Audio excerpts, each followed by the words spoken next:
Hey y'all, I'm Morgan Byrne. I'm an occupational therapist here at Child's Play Therapy Center, and today we're going to practice tying our shoes. So I like to break down shoe tying into several steps to try and break down the daunting task of shoe tying for kids. A lot of times they're just so overwhelmed because it is pretty complicated, so if you break it down step by step, it kind of helps decrease the anxiety over the whole thing. So my first step that I do is I have my kids grab both of their shoelaces, lay them down towards them to make an X, just like this. And then I'll have them start at the shoe, trace their fingers along until where they meet to see which lace ended up on top.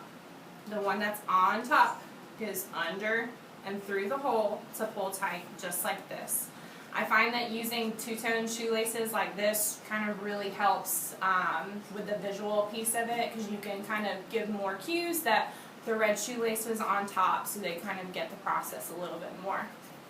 A lot of times that's the first step that we'll work on, and that's just what we'll do for that day today. And when kids meet a step, I want them to be able to do it 5 times by themselves without any kind of cues from me.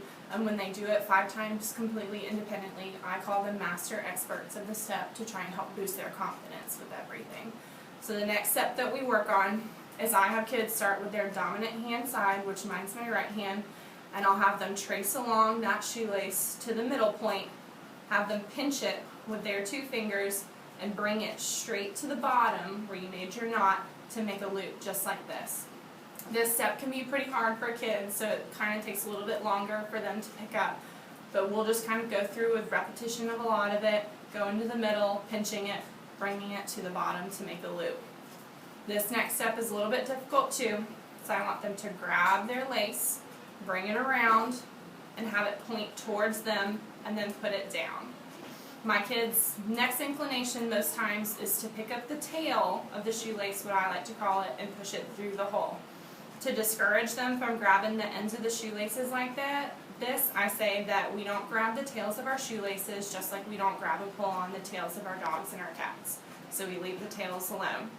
Because what I want them to do is push the shoelace that's next to the hole, what I call their buddy, through the hole to make that loop. And then when they have their 2 loops, they pull it tight to make sure that there are enough tails at the end, just like this.